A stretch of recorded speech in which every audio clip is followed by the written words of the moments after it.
اس video میں ہم قرآن مجید سے لیے گئے کچھ MCQs پڑھیں گے، جیسا کہ قرآن کریم کو تھوڑا تھوڑا نازل کیا گیا، ان کے ڈیش کو آسانی سے ذہن نشین کرنے کے لیے مضامین کو، یعنی اللہ تعالیٰ نے قرآن مجید میں ارشاد فرمایا کہ ہم نے جو قرآن مجید کو جو تھوڑا تھوڑا کر نازل فرمایا ہے، یہ اس لیے تاکہ اس کے جو مضامین ہیں، مضمون ہیں، سبجیکٹس ہیں، اس کو آسانی سے لوگ جو ہے وہ ذہن نشین کر لیں۔ ٹھیک ہے، اسی طرح جو ہے وہ کہف کا معنی کیا ہے؟ سورہ کہف ہے نا، بنی اسرائیل، سورہ بنی اسرائیل کے بعد سورت ہے سورہ بنی اسرائیل، اس کے بعد سورہ کہف ہے 15 پارے میں۔ تو کہف کا معنی کیا ہے؟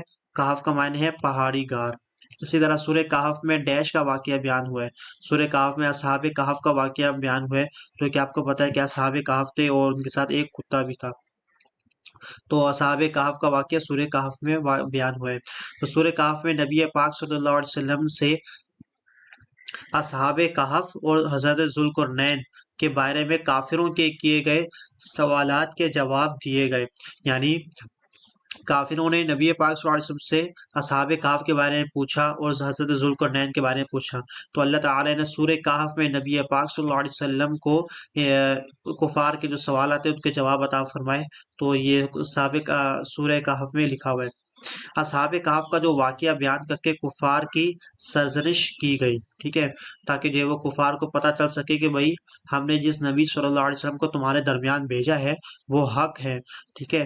تو ان کو چونکہ وہ اس لیے پوچھتے تھے تاکہ جو ہے وہ پتہ چلے کہ ان کو پتہ بھی ہے یا نہیں، ان کو غیبی خبریں بھی ہیں یا نہیں، تو اللہ تعالیٰ نے کفار کی سرزنش کی اور ان کو جوابات بھی دیے۔ سورہ کہف میں حضرت موسیٰ علیہ السلام کا جو واقعہ بیان ہوا وہ کس کے ساتھ ہوا؟ حضرت خضر، یعنی کہ حضرت موسیٰ اور حضرت خضر کا واقعہ بیان ہوا ہے سورہ کہف میں، ٹھیک ہے۔ پہلے ہم پڑھ چکے ہیں سورہ کہف میں کس کا واقعہ ہوا؟